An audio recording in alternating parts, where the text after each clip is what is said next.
The podcast you are about to listen to contains at least one of the following: strong language, disturbing topics, abusive opinions, generally things that aren't appropriate for little kids or overly sensitive people.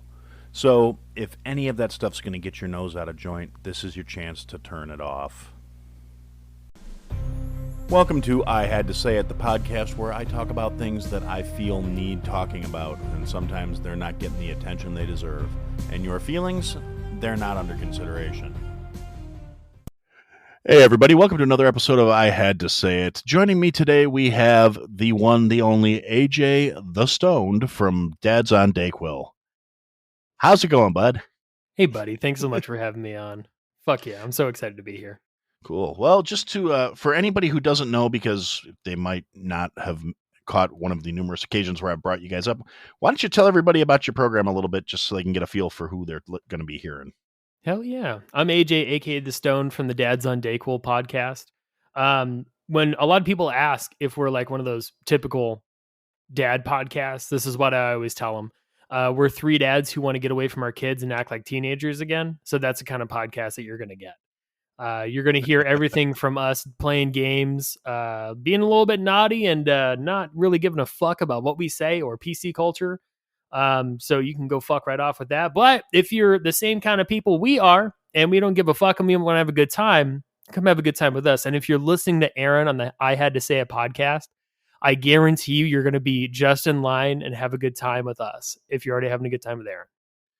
I can completely co-sign that statement because honestly, you guys are one of the shows I never miss. I have heard every episode in the back catalog, and I'm not saying this to just blow smoke up your ass or anything. It's like legit the truth.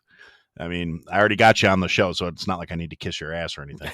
It's Thank you for having me. I appreciate it. Well, thank you for coming. It's been some time in the building, but yeah, I'm glad to have you.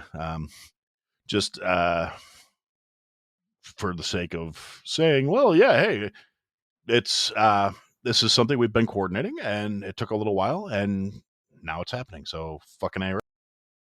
Right. I mean, we did just talk for almost an hour before we actually hit record. We already went through so much material. Yeah, we covered so much ground that could have been an episode, but at the same time, it's like, it's okay. Yeah, we had a good time. Yeah, just as a frame of reference, like I said, if you've listened to the show for any amount of time, you've heard me mention the Dads on Dayquill. You've heard me tell you to go listen to them. They are a little more lighthearted and jovial in certain ways than my normal ranting and bitching and complaining. It's fun. It's a good time. There are games and entertaining subjects, and they have guests on that are usually pretty entertaining in and of themselves. And and it's a good time. So that's enough ass kissery out of me. I was wondering how long you were going to go. I was I ain't going to stop you. Yeah, well, I mean, like I said, I already got you on. I don't have to fucking, not like I got to butter you up. It's just like you're over there like, all right, now you here, get the fuck to work. All right, bitch, here's where you start earning your keep. Stretch first. Yeah, slowly. Wait, turn around. Now stretch. I think you dropped your keys over there, buddy. Why don't you? No. Your wife's gonna walk in. She's gonna be like, you know what, Aaron? I don't know if I should have you have this guest on multiple times because you've had such a good time with him, or I should be worried because I am your wife. Yeah. Oh no, she knows what she was getting into. We met. We used to work together. That's how we met. So she is fully aware that there's something fucking wrong with me. She knew what getting involved with somebody that was a chef or trying to at the time training to be a chef. We met. 20 years ago now at this point, and she knew what she was getting. There was no false advertising here. I used to tell her, like, I was the same prick before you took the ring that I am now. It's not like I was bullshitting you. Mm-hmm. Because that's just not in my nature. I've pretty much always been the exact same jackass that I am on this show. Like, I was talking one of the other shows I had done a guest spot on. I was talking to the guy, and he's like, I really appreciate you because you come off as being really genuine, and I like to think that we get a look at a real person when we listen to your show. And I'm like, Yeah, no, I'm exactly the same asshole in real life that I am on the microphone. I might turn it up just a little tiny smidge just for entertainment value, Mm-hmm. but I will do the same thing if I'm trying to be entertaining and you're standing right in front of me. Yeah. Or Same yeah. with me. I'm the same fucking way I'm gonna be on the mic. My buddy Casey was telling me about that the other day. He was like, one thing I really admire about you is you're the same motherfucker no matter where you go.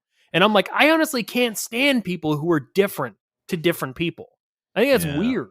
I was gonna say, It's the only time I'm different is when I have to be professional. That's yeah, exactly. And that makes sense, right? You got to be professional. You got to put on the yes. filter and the other filter and the 16 other filters because you got to be professional. Yeah, and as much as I would like to tell somebody, look, it's what you're trying to do doesn't work because you have a family wreath, but in a professional capacity, I'm not allowed to use. Yeah. I'm like, well, you're just a fucking idiot, and so I'm not allowed to do that. But it's actually kind of funny sometimes if I'm talking to other culinary professionals. And it's like funny because about 3 sentences in, you can like tell if the general manager left the room or whatever because everything just drops. Like, yeah, so I got these fucking idiots working for me, and I understand what you're gonna tell me. If I follow the recipe, it's gonna turn out the way that it should because you tested it. I know what we're talking about here. I've had this conversation with people before. These guys are fucking idiots. How can I fix this? And I'm like, I don't know, meat tenderizer. Send them upstairs for a bucket of dehydrated water. MSG. Go tell them to go find a steak stretcher. A steak stretcher. Fuck, they must have fucked that up. We've done. There are so many things. Like particularly in my younger days, I used to work at a culinary school, and we would send if we found somebody that was particularly stupid, we would send them back and forth. And this place had a kitchen downstairs, a kitchen upstairs, and we would have them running up and down the stairs back and forth to the storerooms. Like, oh, Aaron said I need to come find this and I need to come find that. And I literally had one kid spend 15 minutes looking for a bucket of dehydrated water. I'm like, I finally was just like, I want you to stop and think about this. How do you reconstitute something that is dehydrated? You add water to it. So what would you do for a bucket of dehydrated water? You want a bucket? Yes, you don't. I'm like, you know what? Change majors. Go be an art major. Right, exactly. So, are you any good at the computers? IT, that shit's banging right now. IT's the way to go. That's a good solid future. Was it you or was it Jake that was telling the story when you were on the Bleach Rose podcast? And I think it was you that was talking about when you were at the culinary school and you had someone, or you had a new chef or someone, and they were being an asshole. So you're like, here, cut 10 pounds of peppers, and they did it with no gloves. Oh yeah, no, that was me. That was you, yeah. It was one of my prep cooks. Oh, dude, I was shopping for Christmas at the time when I was listening to it. Right, I was in Kohl's. And I just hear you just belt that out. And I started laughing so hard. I almost dropped this Yankee candle that was in my hand. I was just laughing so fucking hard because all I could imagine is this guy with literally just fire on his hands. And no matter what he did through the day, it's going to end up on his dick and it's going to end up in his eyes. No matter what what a fucking idiot. Why would you do that? Yeah. And I tried to save him too. I'm like, dude, put some gloves on. I'm not a pussy.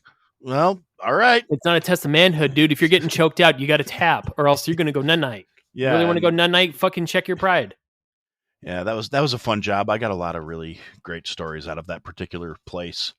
I had a dishwasher that I used to use as an example to the other employees because he was a twisted little fucker. He thought he enjoyed it because I would pick him up with one arm by the throat and shake him around and yell at him. And it was staged. We would plan this shit. So when we had a new guy come in and he would start mouthing off and I'd pick him up and start yelling at him and be throwing him around with one arm. And sorry, chef. I'm sorry, chef. I'm like, and it occurred to me way after the fact, he was okay with this. He might've been getting his fucking rocks off on, Aaron picking him up and shaking him around like a rag doll. I said, doing it one-handed, that was the whole point, was to scare the shit out of the new guy.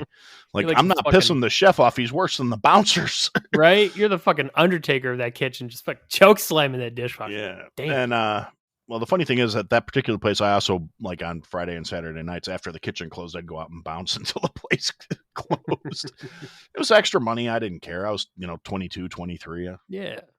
You're just over there like, I'll take the cash. Why not? Fuck it. Yeah. Well, and we had live music every weekend too. So I got to hang around, watch the band, watch all the girls dancing. Yeah, you got paid to watch the band. Yeah. I got paid to watch the band and occasionally throw somebody out into the parking lot. And how many people do you think you threw out, like in your stint as the bouncer there? At that place, 5 or 6. 5 or 6. Yeah, it was pretty decent crowd there most of the time. Yeah, was it like run of the mill stuff? Like they just got too drunk, need to get the fuck out of there, or they were being like douchey assholes, or being douchey, picking fights with people? Yeah. Any gropers? You ready to throw like a groper? Yes. I worst fucking people in the world. Like, so what a scumbag. Yeah, no, that's not okay. But no, as often as not, those guys, if they got called out, they would flee because the ass whooping is coming. Yeah, well, it's due. They're gonna call the cops after the ass whooping. Yeah, I was gonna say the other bouncers. I was like a backup bouncer basically. Like we had our guys backup bouncer because I didn't get out of the kitchen till like 11 o'clock. Yeah. The door guys all showed up at like 8:30, and they would come in, have dinner, get ready to start their shift, and then they would start like actually working the door and working the room about 9:30, 10 o'clock. Yeah, like as the restaurant part started to gear down and we started going into bar mode, and it was really well established. That was a place you did not pull that shit because out of our full-time door guys, or I shouldn't say full-time, but our regular door staff, we had like one guy that was a Navy SEAL. Ooh. We had 2 guys that were like strongman competition guys. And then 2 guys that were on the local college football team as linemen. Yep. Linemen make the best bouncers. Yeah, we had these just walking slabs of beef floating around. Yeah, you got walls of bricks fucking just walk around that place.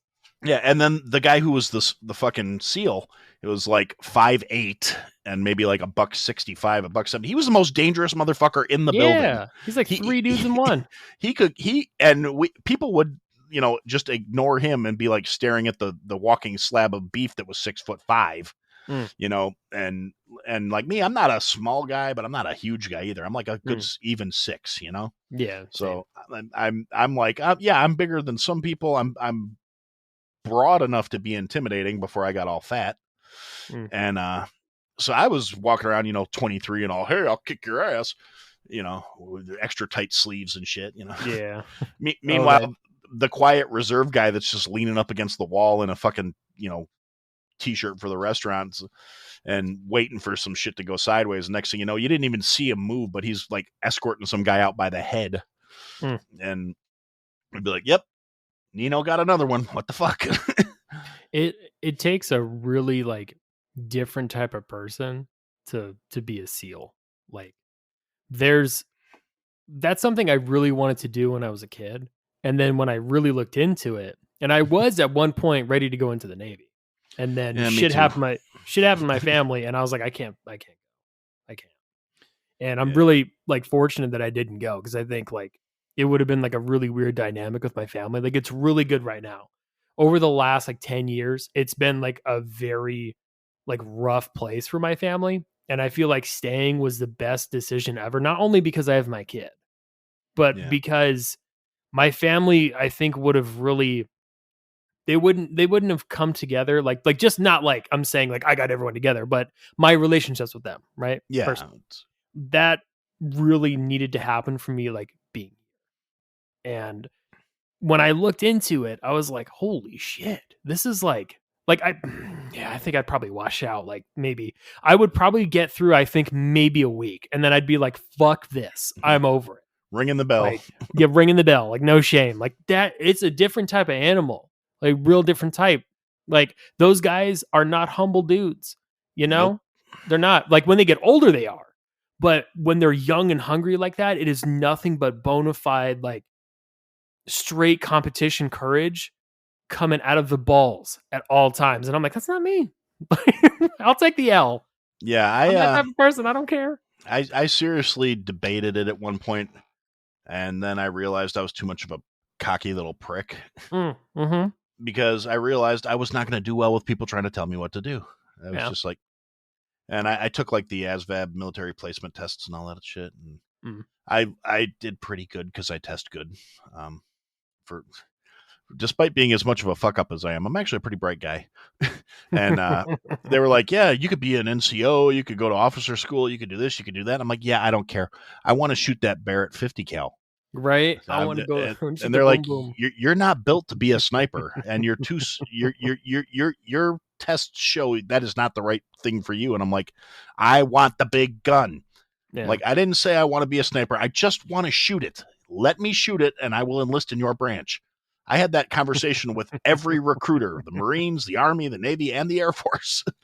Nobody would promise me I could shoot the gun. That's all I wanted. God damn it. I just want to shoot the boom boom. I don't even need to do it as my job. I just want to do it for shits and giggles. Right? What the fuck, man? This is a really fucking easy as shit thing for you to let me do, and you don't want me to fucking do it. I just want to shoot the goddamn baby cow. Yeah, and then I found one, and I could have bought it, but I didn't have $16,000. Yeah, them bitches are like, if I made $200,000 a year, I'd probably have one. Oh yeah, no. But if I made $200,000 a year, it would be like hanging right behind me right the fuck now, and you'd be like, hey, exactly. What's that? Be hanging above my Shark Tank in my office. Oh no, I would keep it within arm's length at all times. So it's like, this is my precious. You have a Barrett in every room. Like, no matter what room you go, there's a Barrett. This is my nightstand Barrett. This is my sawed-off Barrett. Someone comes over and you're like, you know what? I feel like Ellen DeGeneres today. Here's a Barrett for you. Jesus. You just chuck this fucking 30-pound 30-pound rifle. Bam. Shoots anti-material rounds. Yeah. Anti-material. Oh, well, you know, I have been really pissed at my husband. Oh, fuck. No. Keep that back. You can have the gun. Just give me the magazine back. Those rounds are like $4 a round. I don't see anybody just superfluously using them. No. Yeah, that's one thing I didn't understand about shooting until I really got into it, was how much I like going a couple times a year and get my fix. But some people like to go every weekend, golfing. And, yeah, that was me. And I'm all for that, but at the same time, a box of ammo is going to be $15, and it's really not that many rounds you get, especially depending on the certain type of gun. Yeah. I have a 9mm that's 20 rounds. So when I load the full clip, because fuck yeah, you want to load a full clip, that is a third of a box. And I'm like, holy shit, I just dumped $4 in 4 seconds. I feel like I'm at the strip club right now. I was say, I've done that in less than 3 minutes. I don't know. Yeah. Oh shit. But it's I would love to do something like that, but at the same time, I'm like, holy shit, that would get so pricey so fast. Yeah. Well, when I was single, many long years ago at this point, right after I turned 21, I was working 2 full-time jobs, lived by myself, didn't have a lot of, commitments or anything. No wife, no kids, no real bachelor responsibilities. Days. Bachelor days. Yeah. Yeah. I would get off. I was working third shift, and at the time I was making really good money for being, fucking 20, 21 years old. I would get off of work at 7 a.m. I would go to the bar with all my degenerate third shift coworkers. Because there was a bar down the street from the place I was working that would cash your paychecks for a penny on the dollar. Yep. And it was really convenient for them because, everybody would cash their paychecks there and then proceed to get hammered. Yep. Or put it in the machines. Or put it in they had slot machines, they had pull tab strips, pool table. I on the other hand would go to there was a credit union between the factory I was working in and the bar that we were going to. And so I would stop at the credit union and deposit my paycheck and keep $50 or $60 out in cash. Yeah. And I would go to the bar with everybody else because I just wanted to be social with my degenerate buddies. And it was, 7:30 in the morning on a Friday. There's nothing really going on. All my responsible friends were in college, so they're all going to class and shit. And I'm like, Right. They're like, I'm not working right now, so I guess I'm gonna get fucked up. yeah. I So guess. I would get fucked up though. I would go to the bar, and they had a special. It was the Friday morning, like between 7:30. It was a third shift bar too, so Yeah. it was Friday morning between like 7 and 9, and you could get either a chicken sandwich or a burger and a basket of fries and a pitcher of domestic draft beer for $5. Nice. Now you got to bear in mind this was like in 1998, 99. Yeah, So yeah. $5 back then was a little more significant, but still. So for $5, you could get a pitcher of beer and a sandwich and a basket of fries. So I would go there, throw down my $5, buy a pitcher of beer, eat my chicken sandwich, eat my French fries, drink my pitcher of beer, play a couple games of pool, and then I would peace out and be gone by like 9 a.m. Nice. And then I would go to my house and I would grab all my guns. Oh no, it's just one pitcher of beer. That's not enough to fuck me up, even back then. But I mean, I'm just thinking about it like from my perspective. I'm like, you down that pitcher of beer in an hour. Yeah, but I'd be pretty buzzed. I'd be pretty buzzed. I'd catch a nice little buzz, but yeah. But I wouldn't be fucked up. And then I'd go home and I'd load up all my toys into the car, and then by that point the buzz would kind of wear off. And then I would drive to the shooting range that was like right next to the state line. It was technically in Illinois. Yeah. But it was only like a 15-minute drive from my house or my apartment at the time. And so I would load up. I had like a 44, a 22, and 9mm. And I would load up all my guns. Well, not all my guns, but those guns. And this was an indoor range. So I would go to the indoor range and I would, put a couple hundred rounds through each gun just because they had range ammo that they loaded in house. That was like $10 a box. Hell yeah. And they were wad cutters, so they weren't like cased. They were all just raw lead. So you had to clean your guns after you shot them because otherwise you'd foul the shit out of your guns. But I would go there and I'd get like $50 worth of ammo and hang out for an hour or so and, pew away. And I got some great stories coming out of there. There were a couple of very nice, I want to say they were Sikh gentlemen that would be there every morning when I was going in to shoot. And I'm like, what the fuck is with these two guys? And they had this janky little, like, cheap 9mm. And one of my, like, the first handgun I bought myself was a 44 Magnum with a 9-inch barrel. So I would put like 100 rounds through that. Yeah, it made me giggle, so I bought it. I almost bought. They made a 454 that was the same frame, same frame, but different caliber. I almost bought that one just because I was like, it's a 454, right? You're like, just because. But then I was doing the math, and I was like, that's $1.27 a shot. Back in 97. Yeah, in 97. Well, no, this was 99, but. Back in 99. $1.99. Yeah. Yeah. Whereas I could buy the 44 and it was like, $14 for 50 rounds. So I was like, yeah, I'll downgrade to the 44. That's okay. But still so I got this huge hand cannon and 9 a.m., I got these guys with a little tin pot 9mm, pink, pink, pink, pink. And I'd load up and, ka-too! Clang. And like, I'm shooting like the full length of the range. I'm at like 35 yards, nice tight groupings because the thing is a fucking cannon. Hell yeah. And I look over and these guys are there and they're shooting at a target that's like about 8.5 feet from where they're standing. And I was just like, what the fuck is with these guys? I'm like, they're practicing shooting somebody from behind the cash register? What the fuck? And I only say this because, I know it's kind of a stereotypical thing to say, but these guys looked really familiar to me. And I was like, I swear to God, they look so familiar. So I go over there and I talk to them one day finally because I noticed them every time I would start shooting, they would stop and look. They would like do the lean back and look out of the aisle like, what the fuck was that? And so I struck up a conversation with these guys, got to be friends with them. And the reason I recognized them is because, yes, they were the night shift crew from the gas station down the street from the shooting range. And they would come in the morning on Friday mornings and shoot some rounds because they got robbed, and that was the gun they kept under the counter. Smart. And the target they were shooting was literally the distance from the register to the door. Yep, smart. and I was like, are you fucking kidding me? And they're like, no, I'm very serious, my friend. And I'm like, well, you know what? You guys want to play with some guns that aren't, pressed tin? I'm like, I'm sorry. Like after we got to be friends, I was like, I don't mean to be a dick, but you guys need to upgrade your hardware. That thing's you got the cheapest 9mm you could. What the fuck? Well, I was like, that thing's gonna blow up in your fucking hand one of these days. Goddamn High Point. Yeah, basically. They actually did upgrade at 1.2, and I felt good about that. I got talked them into a H&K. So. Oh fuck yeah!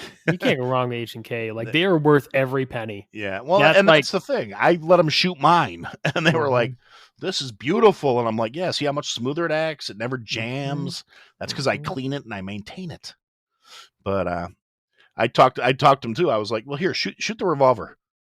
Just do it. You want to squeeze off a couple. You stop shooting every time I send rounds down range. Just come over here and give it a try." "Oh no, that's too big of a gun. That's gonna hit me in the face." I'm like, "No, it's not. I shoot it one-handed. You'll be fine. There's enough weight down the barrel. Trust me, you're good." Well, and the barrel's compensated too. It's got venting along the end of the barrel, so when you shoot it, flames shoot out of the top of the gun. It's fucking awesome. Nice. And so I finally convinced them to, they're sending lead down range, and we're having a good old time, and we're laughing and talking. And the guy says, "Maybe I should get one of these for the store." And I was like, No, you should not. and the guy says, "Why not?" And I said, "Here, let me show you something very valuable." I said, and I had the H&K. I picked it up, and I'm like, I squeezed off a few rounds, and I said, "Okay, you see what that did to the target?" Because I brought my target into the range where theirs was, I like brought my okay, this is may sound a little off, but I used to be very cheap. Well, I'm still very cheap, but instead of like buying silhouettes and stuff, practically cheap. Yes, I'm practical. I had access to I was managing a video store as one of my jobs at the time. And so we would get a shit ton of like movie posters, like to put them up around the store. It was a little mom and pop shop. Hell yeah. And we had like racks of them in the back. We used to sell them for they were like $2 if you wanted a movie and a specific one. And periodically we would go through and take a bunch of the old movie posters just because we would run out of space for this shit. Yeah. And I would take like the ones that nobody would want to buy. And I would go and I would use those at the range for my targets. Like, at one point, I think somebody thought I had it in for Jean-Claude Van Damme just because I had so many of his fucking posters. And so, I'm putting rounds into the because, you got to have something to aim for. So I'm like, okay, well, I'm going to shoot this guy in the head. And so it might have come off as a little psychotic, but it was really just that I'm cheap. And so I was also like, I carried a stapler in my range bag because I would just staple the posters onto this fucking like smart. onto a pack. So fucking genius. I would let them get to be like a half-inch thick just because I would put a new one up every time I got too perforated. And I wanted to be able to tell where my shots were going if I was getting decent groupings and shit. So it did require a certain amount of adaptation in the way I behaved at the range. So I'm like, I bring the target back and I line it up next to theirs, and I'm like, I shoot it a couple times, put a couple holes in it. And the guys, I said, "Now you see what happened? I shoot it with the 9mm. They go through. It's nothing to." I said, "Now here, let me show you why we don't shoot a 44 at that range." And I picked it up and boom! It blew like confetti and like a hole the size of a coffee saucer. It's just like, poof. And they were just like, "Oh my God." I'm like, that's stopping power. I would shoot a bear with this fucking thing. Exactly. I don't know if I would shoot somebody that was trying to empty out the cash register. I've had like people over the years I've went with to shoot guns, and I've had more people get injuries from shooting my 9mm than my 357, which really fucking like boggles my mind. But when I think about it, I'm like, I guess I could kind of see it. Like my buddy Darius like fucked up his hand with my 9 because he didn't know how to hold his hands, and I just showed him. I was like, "Here's how you hold it." Yep, slide bit him twice. Right, Yep. first time he had his like back of his thumb up too high, clipped him, and took some skin, and then he put his thumb directly. And this is a strikerless, or this is like a striker fired one. Yeah, like without the hammer, and he put it right on the back of the slide where the little striker pin is, and you just see when he shoots it, his thumb just and like he almost dropped the gun. I was like, "What the fuck?" Hey, that's expensive. Right? I'm like, Jesus Christ, the hell you doing? He was like, "Well, I want to shoot that 357." I was like, "If you just fucked up your hand on that, you're gonna blow your hand off with the 357." And that's like my biggest fear, because like you had a 44. With those revolvers, there's so much force that comes out of the sides of those cylinders. You literally can sever your fingers off. Yet people have hurt themselves over the one you should not have any issues with. Yeah. Although, like, what the fuck? I said that here. Speaking of, since you brought it up, and force coming out of the sides of the cylinders on there, I'm going to talk about something real quick that kind of pissed me off. You remember when Alec Baldwin didn't shoot that lady? And he said his hand was on the side of the gun and the trigger just magically pulled itself. And okay, completely discounting the fact that it's an Old West single action revolver, which means the hammer had to be cocked back, even if it was going to a half cock to a loading position. There's literally no way it could have discharged itself. And the guy's full of shit.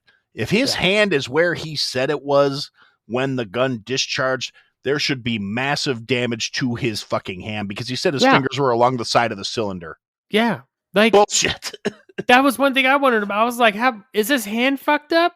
No. Yeah, no. How the fuck did that happen? It happened because he's a fucking lying cocksucker. Yeah. I hate you, Alec Baldwin. There's some weird shit that happened there, And when he gave his whole testimony and he was like, I can't talk about it, but she was my friend. She's my friend. Why do I do this to my friend? I was sitting there like, the way you're giving that answer, buddy, I don't think she was your friend. You want to keep I think there's some shit that happened. She's your friend. Did she get pictures of you on Epstein's flight roster? Yeah, right. Yeah, right. Did she know something? Were you best friends with Harvey Weinstein? Come on. Come on. Come on. Be better. Maybe you should just retire. Maybe it's time for you to retire. Yeah. Yeah, I've like, that whole situation was like fucking weird. I was gonna say that weird right from the get-go. But like I said, since you brought that up, yes, flames shoot out of the side of the cylinder when you fire off a revolver. It happens. Yeah. Although speaking of revolvers, fun little side story. A couple of years back here, I don't know if it was tax refund or something. I got some disposable income at one point, and it was right before my anniversary, and so I went to the gun store and picked up a pistol for my wife, and happened to get one for myself at the same time. Nice. What'd you get? Well, I got a Springfield. Why am I having such a shield? No, or just an MP? XDM? XDS. Yeah, brain XDS. fart. There we go. I was thinking of Smith Wesson, not Springfield. Yeah, no, I got a XDS Mark II. Nice. Brand. Well, I got it from their used selection. The local gun store by my house here, they have a lovely used inventory, and they were having a sale where everything was half price on the used guns if you bought another gun. Dude, used guns get a bad rap. Yeah, honestly, I think I'd rather buy used. Well, and the thing is, this gun shop is veteran owned. It's an awesome place. They have 3 in-house gunsmiths. Nice. They inspect everything before they're willing to sell it. And with the area I live in, at one point we had this massive influx of people from the city that, they're, we're going out to the county, we're going to buy us a bunch of guns, and we're going to do this and we're going to do that. And then, like shit went sideways and the housing market collapsed and a lot of these assholes lost their jobs. Mm-hmm. And all of a sudden the gun store was flush with like used firearms that looked like they'd never been fired. This 9mm I bought, literally the bluing was still on the slide. Like, damn. It didn't even look like it had been fired maybe a dozen times. So I got a function, for all intents and purposes, a brand new 9mm for a used price to begin with, and then half off on top of it. Fuck yeah. Hell yeah. And so I bought that, and then I bought my wife she had picked out a 357, a short sub-nose revolver. Sub-nose. Okay. And like something that would fit comfortably in her purse. Yeah, like, dude, those snub nose 357s are perfect purse guns. Like, they're Yeah. really tiny and they fit in the side pocket really well. And you could easily pull it out and just start. I just started blasting. Yep. And I got her a speed loader to practice with. And, Okay. but it was funny though, because when I had gone in there with her like a week before that, I just told her I wanted to go pick up some ammo and stuff and check some prices. I didn't tell her I wanted to see what she wanted. And so I was like, what are you looking for? And so she's looking at guns and she's like, oh, I want to see that 357 there. And she's like talking to the guy behind the counter. He's like, well, I've got a 380 over. She's like, I know what I said. I want the 357 Magnum. I like shooting the Magnum. And the guy was just like, okay. Like, right. So they're like, plus P, please. And he's like, damn. Okay. Yep. Shit. And well, she's like, I only like the 357 because I can't fit his 44 in my purse. And they're looking at me and I'm like, yep. She's all mine. Back off, fellas. You should have like pointed right down your dick and be like, no, I'm not compensating at all. All right, honey, let's get in my big truck and go home. Yep, let's go out in my lifted F-350. The dually. Yeah, my dually. Get that fifth wheel toy hauler. And...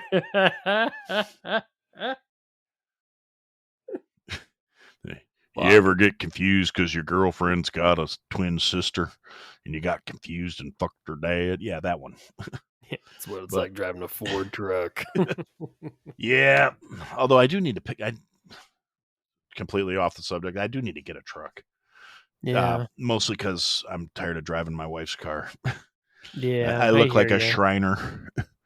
Eventually in the future, like I have this 10-year plan, and in 10 years, I want my house. I want my truck. I want my kids' future college secured and like a bunch of other things, right? And I've got shit along the way to do it. And my last year, I've been really successful in the planning I've done coming to fruition. And well, that's fantastic. I'm glad to hear that. Yeah. And like part of that is I really want my fucking truck like really bad. Like I've driven a car like all my life pretty much. And my first car was a tiny truck. It was a 1990 Nissan Frontier and it was all mine. I saved up my money. My dad helped me a little bit to get it, but it was like mostly like my money I had from the savings account for years. And I felt so fucking proud of this truck. I was like, this piece of shit beater is mine.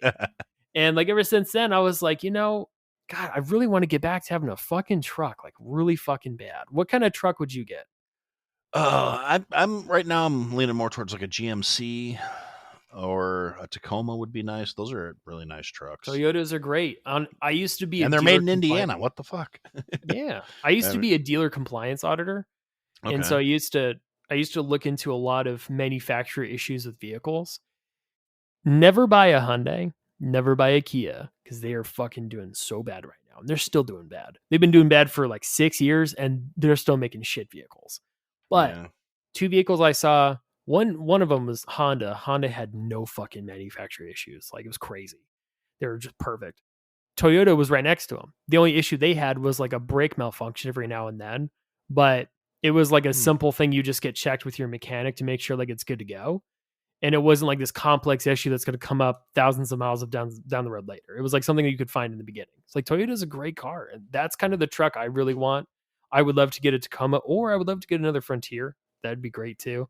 Get a V6 and get it with 4-wheel drive. I've driven V8s and they're nice. But at the same time, I feel like I can get almost the same amount of power as I want. And I can get a little bit more gas mileage to it. So I'm like, fuck it. Oh yeah, no, they got some really nice producing 6s right now. Like, yeah, my like 10 grand less. Yeah, my old truck was I had a AMC Jeep Comanche with an inline 6. I loved that truck so much. I was working on restoring it, and then like a jackass, I let my brother have it because he needed a vehicle, and I was moving out on him. And I had a car and I had a truck, and I was like, look, the truck needs a new battery. Here's $50 for a battery. Here's the title. I'm signing it over to you because I can't afford to insure it. I was like, before you do anything to get rid of it or whatever, let me know. I want it back. I'm like, I'm signing it over to you because you need a vehicle. Mm-hmm. And then I went back after I moved out because my brother and I lived together for a while. after I moved out, I went back with now my wife, the lady who I wound up getting hitched to, and I The went ball back and by chain. went back by my brother's apartment, and I'm like, well, Matt must not be here, but Marco's here, so and we go in there, and my brother's sitting on the couch. I'm like, where the fuck's my truck? And he goes, man, that piece of shit wouldn't start, so I scrapped it. I was like, I literally told you, here's $50, go buy a new battery, you asshole. I didn't say you were getting the truck as a gift. That was my fucking truck. You fucking scrapped it. Yeah. He got like $150 for it. I was mad as fuck.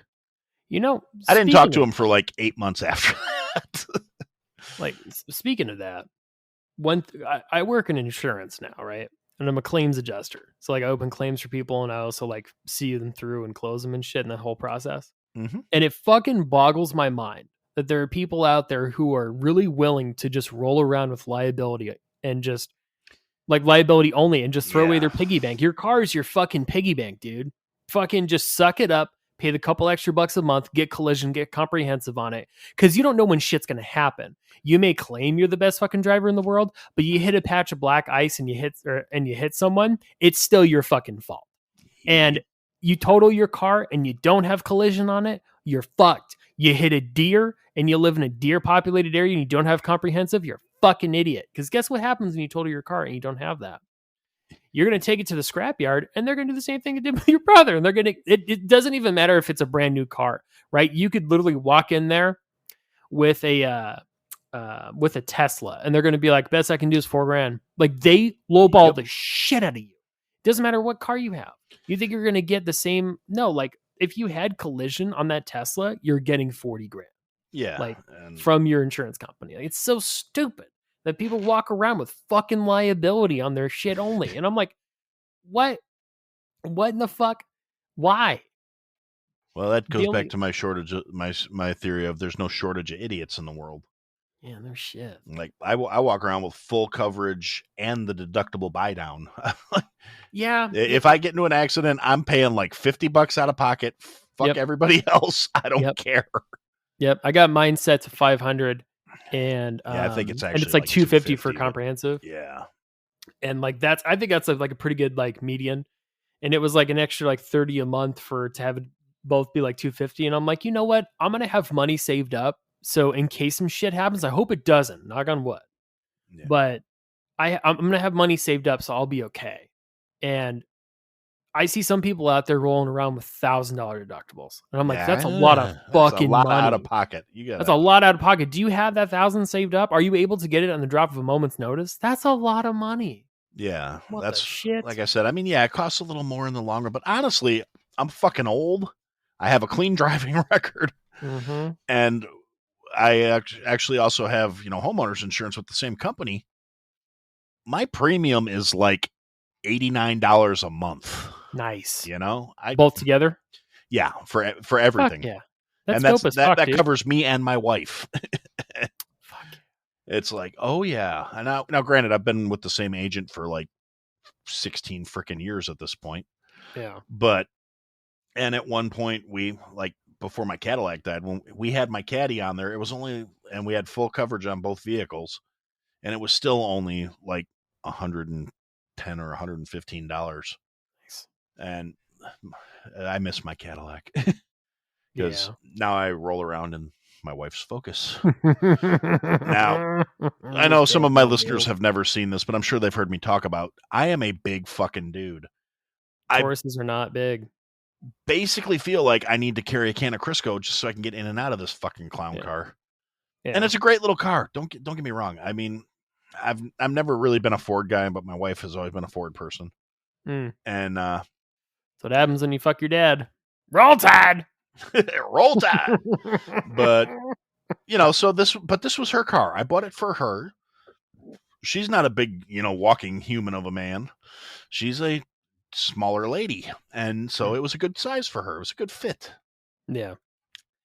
And I had my big luxurious couch on wheels. So and until it, want to fucking throw in a rod, and it was like, well, it's going to be like $4,000 to replace this engine. Ooh. And I've in hindsight, I should have just fucking bit the bullet and replaced the engine. Yeah. but it was like the North Star V8, and it was an aluminum block, and the block had warped, so I had to pull out all the electronics and put in a new engine block. And it got to the point I was just like, you know what, fuck it, I'm just gonna go buy a truck. And then I lost my job. So Oh shit. then I was like, well, I guess I don't really need to go buy a truck since I don't have a job. Shit. The whole Rona and everything, and Yeah, exactly. It's you know. I'm really I was meeting with a couple buddies earlier today for brunch, and we were all talking about how like it's so great that we're all like getting back together again and like hanging out because COVID was like a really fucking weird time for everyone, and everyone like went through some rough shit in different circumstances. And I really hope and feel this is like our turnaround and we're pulling the fuck at Well, I it. hope so. And Of course, I think part of that's just people are getting fed up too. I mean, exactly, and like the government has been pushing their fucking agendas as far as they've gone for 2 years, yep. Fauci and all that bullshit. It's like, oh, you stole it, I'm warning you. Hey, you know what, dude? The worst of it's behind us. Now we're getting down to a strain of virus that is like, it's like the fucking common cold. Yeah, Like, it's going to be here. Swine flu is still here, but it's down to... You might poop yourself. I mean, yeah. Let's be honest. I do that after a rough night of too much liquor. So yeah, exactly. It's one of those things where do we really have to shut everything down? Just because we're afraid to gamble on a fart? I mean, you know what? Like, and now here's something appropriately ranty for my usual concept here. Did you hear about the report John Hopkins issued? Mm-mm. The Johns Hopkins Institute, like the American authority on medical places, the one everybody references outside of the CDC, like the Johns Hopkins Institute, one of the forefront researchers in medical field, right? I mean, yes, they're not little St. Fauci, and maybe it's because I'm a little older, but I remember that cocksucker basically telling everybody airborne AIDS was going to get us all by now. So I'm not a fan of that fucking clown for numerous reasons, but the Johns Hopkins Institute, like this past week, issued a report basically saying that all the mandates, all the lockdowns, and everything else was fucking pointless. Yep. It's going to happen anyways. We proved it. Yeah. And this is not like, this isn't Alex Jones saying that the government's been fucking us for 2 years. It is a established medical expert saying this was a waste of our lives. Yeah. You know what's like fucking insane? Is the whole shit with Joe Rogan right now. Oh, yeah. Dude, I'm so fucking like upset about that because he had 2 doctors on. One of them is responsible for like the RNA like vaccine, right? Vaccines, we know, like he's responsible for that. And this is where I say, like, listen, like woke culture. There we go. If I can pronounce that without my Minnesotan come out, the woke culture. Yeah, we're kind of woke now. Yeah, don't you know, eh? That culture is going to turn into fascism at some point, right? That's it already is, really. yeah, and like this was like a very like definitional moment because they were like, oh, he's spreading misinformation. What's misinformation? The shit that experts he had on was talking about? So you're saying that this one side of the story is scripture. This is set in stone. This is God. It can't be questioned. What the fuck are you talking about? This is what science is made for in the first place. Do you know what scientists do all day? They sit there and go, I think you're wrong. That's what they do all day. They debate all day long because they are skeptical that it is actually set in stone. And the government's like, nope, it's our word. It is what it is. And I'm like, hold up. North Korea does that shit. China does that shit. We're the goddamn United States, motherfuckers. Like, we were founded on some different shit than that. And what the fuck is going on? Like, you really want to try to cancel this dude over, oh, it's misinformation. Yet you have a problem with me calling you a Nazi? Well, and the funny thing is, if you get any of these people and say, what exactly did he say that's misinformation? Yeah, exactly. Tell me something other than the talking point you've been fed that he's spreading misinformation. I want a specific. They can't do it. Because realistically, not only has most of the stuff that the experts have come on turned out to be right at this point. Yeah. Yep. And the science has changed. No, the narrative has changed. The science is still science. Yep. Fauci is not science. Science is not allowed to be questioned. Science is questioning. Yes. But the thing is, like, I'm not huge Rogan fan in his. I don't listen to his show because I said it in a couple episodes. I think I don't have 4 fucking hours to True. Yeah, listen. he is on quite a long time. I mean, I respect the guy. I like his comedy. I used to watch his stand up back in the day when he still had hair and a neck. That's a whole different story. Pre-juice Joe. I liked Fear Factor Joe. He made me laugh. Pre-testosterone therapy. Yeah, but regardless, he's the first one to say, I'm not an expert. I'm not claiming to be an expert. I'm not. Don't take your advice from me. Make up your own fucking mind. Yeah.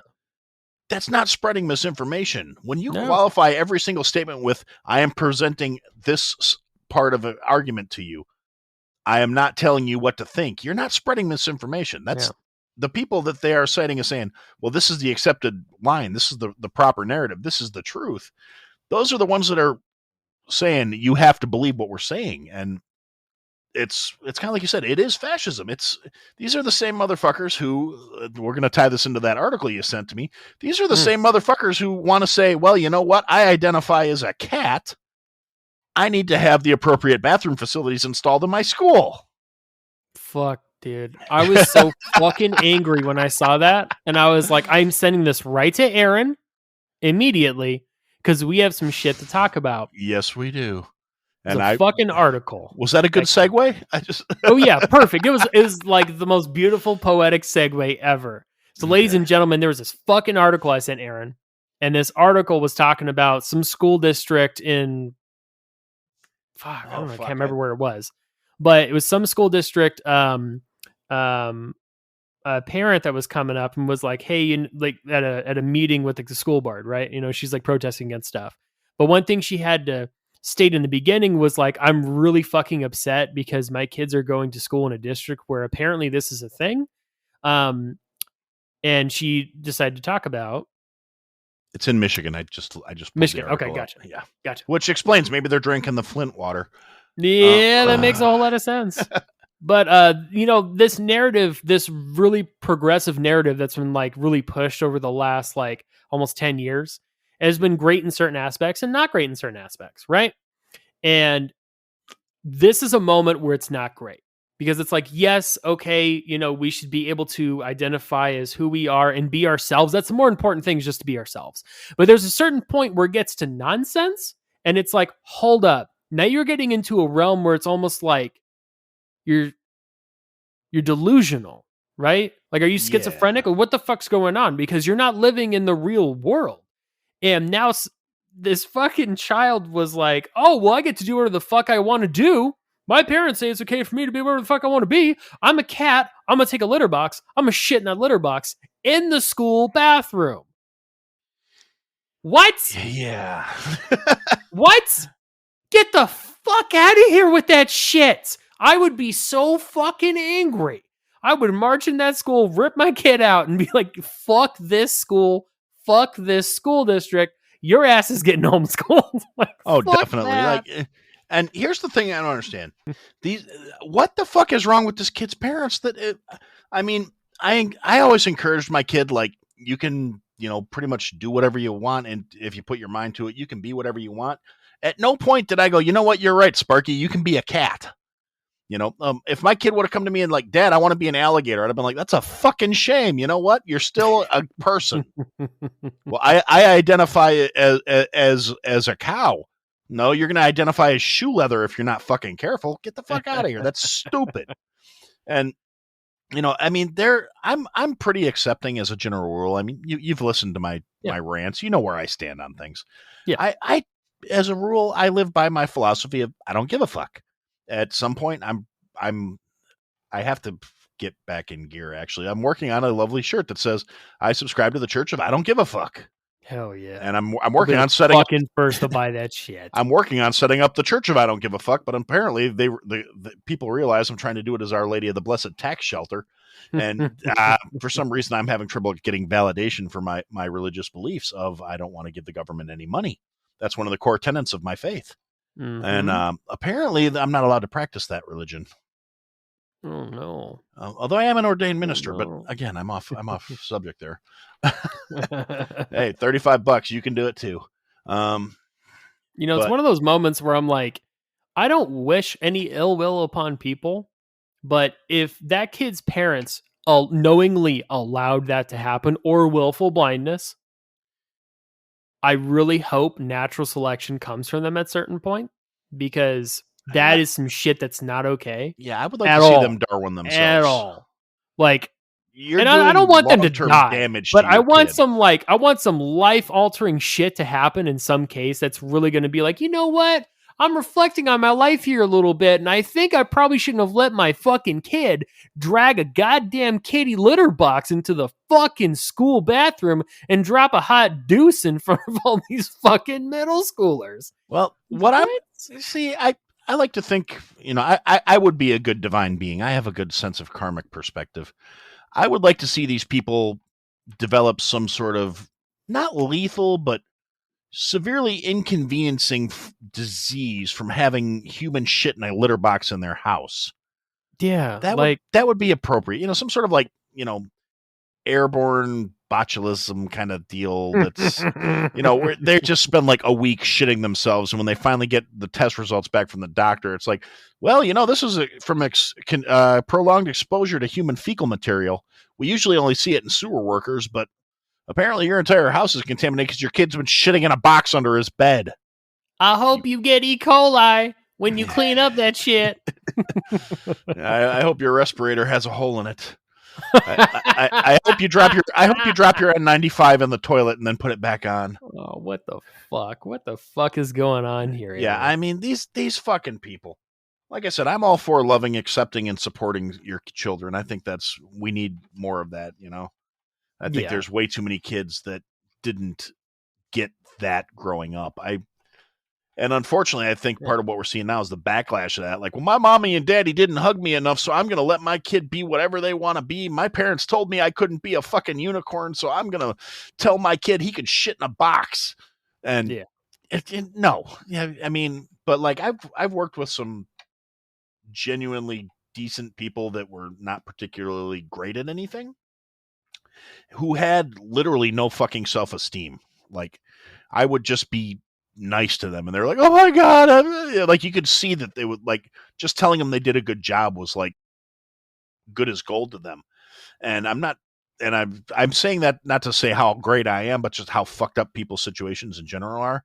Because in particular, I'm thinking of one young lady I used to work with. She would let her kid get away with anything because, that's what she wants, and I have to be supportive and I have to encourage her. I'm like, you're going to turn your kid is going to go one of three routes. Your kid is going to have fucking purple hair and a fucking police record by the time she's 14. Or she's going to be completely walked over by the first person to give her any attention.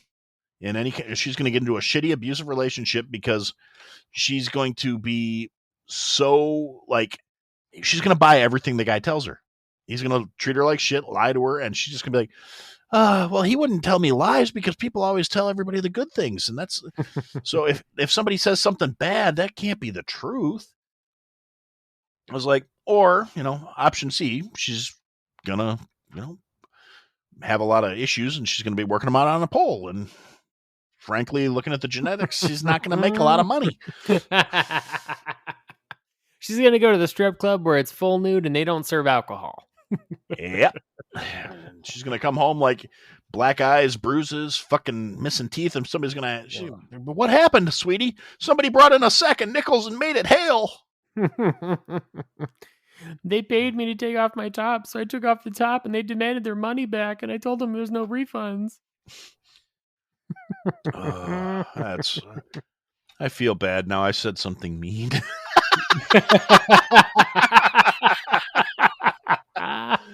Oh, I tried to say it with a straight face. We could only do so much, Aaron.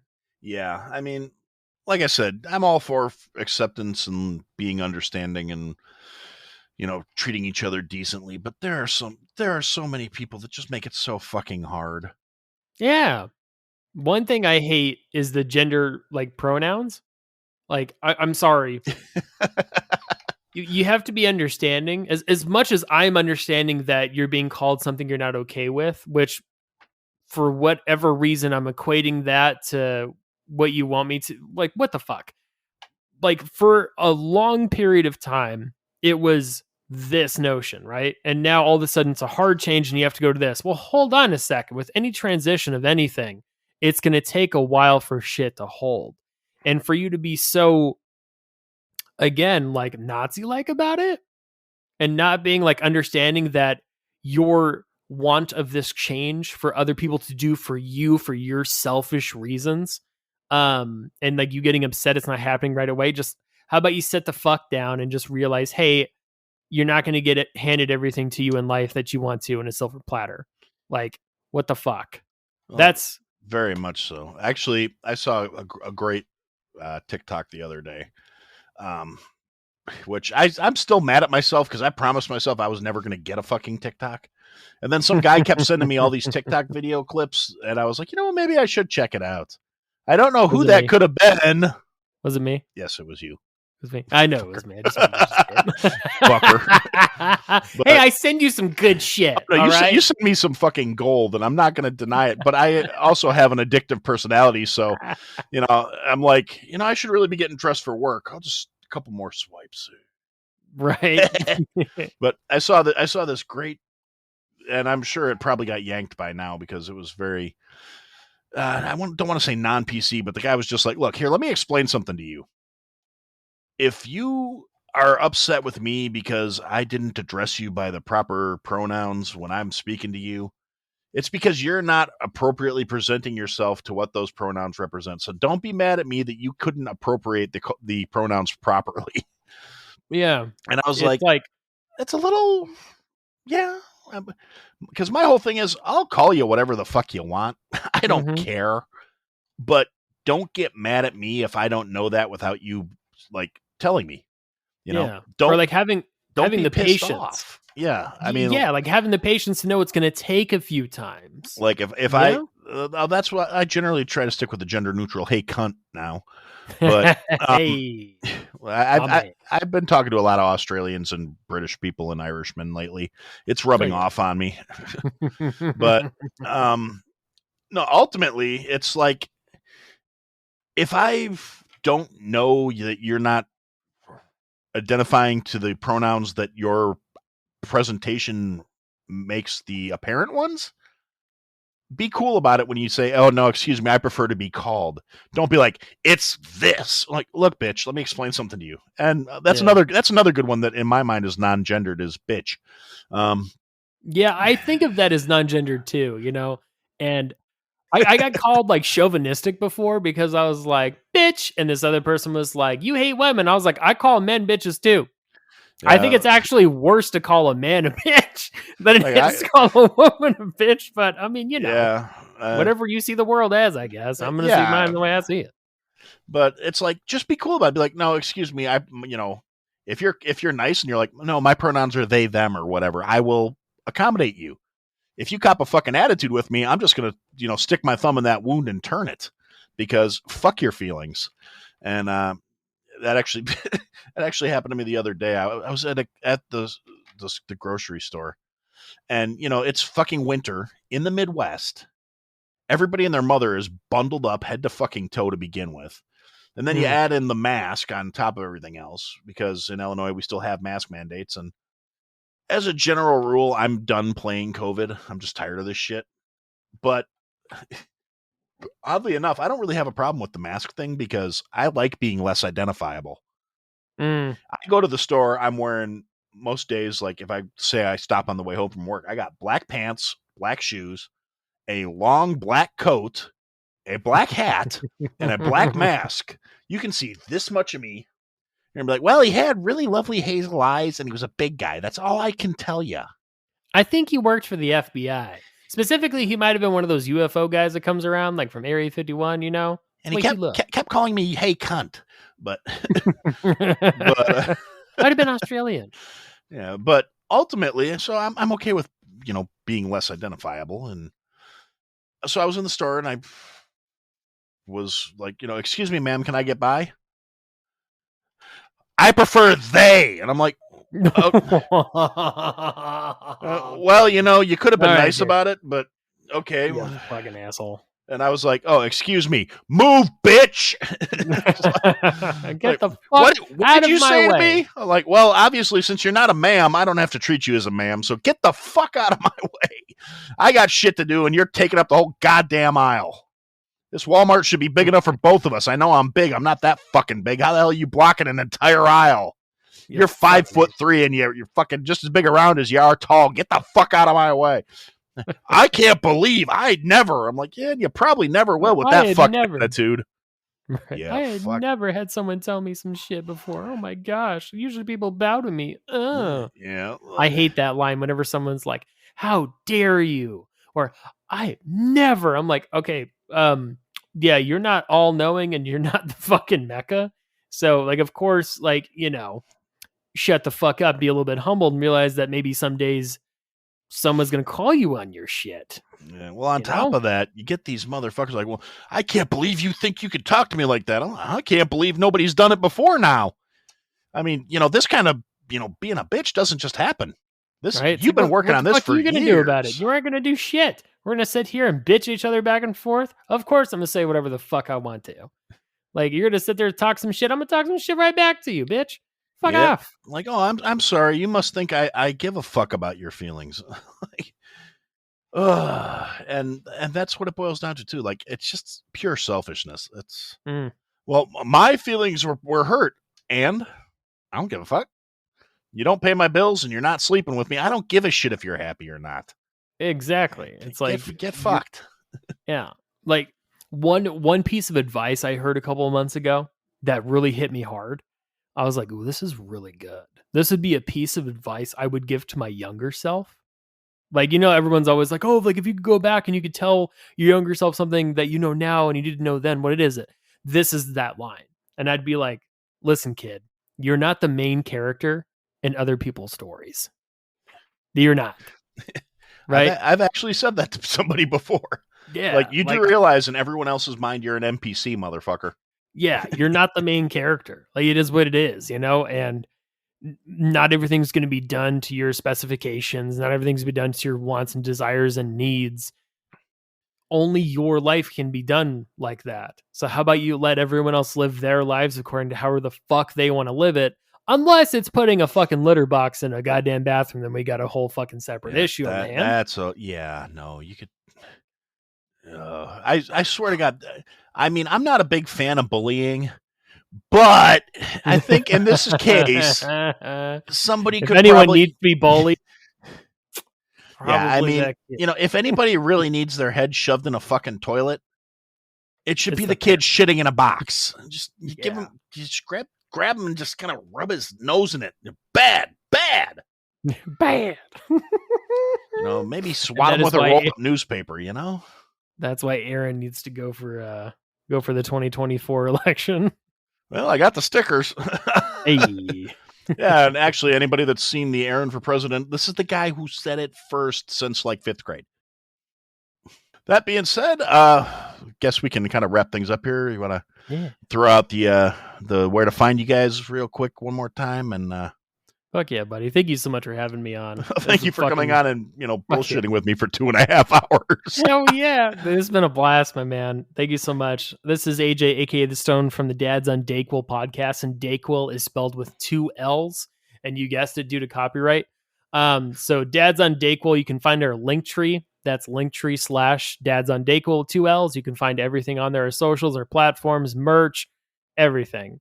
Thank you so much. I've been a big, long-time fan. I'm so fucking getting excited to get to come on and bitch at things with you. Because definitely I try to be as positive as possible always, but there is definitely a big side of me that loves to bitch about shit. And what fucking better platform than to do it on yours, my man. Well, thank you for coming, and we'll definitely have to do this again sometime. Because this was a fucking blast. I really appreciate you coming. Hell yeah, so, thanks for coming. And that's what we had to say. This episode is brought to you by Kia's first 3-row all-electric SUV, the Kia EV9. With available all-wheel drive and seating for up to 7 adults, with a 0 to 60 speed that thrills you 1 minute, and available reclining lounge seats that unwind you the next. Visit kia.com/EV9 to learn more. Ask your Kia dealer for availability. No system, no matter how advanced, can compensate for all driver error and/or driving conditions. Always drive safely. Thanks for listening to another episode of I Had to Say It. If you liked what you heard, leave a review, give us a follow, give me some feedback. And if you didn't like what you heard, leave a review, give me a follow, give me some feedback. I'll try and fix it. Check us out on all the social media platforms at I Had to Say It Podcast is the trigger for all that stuff, for the search term.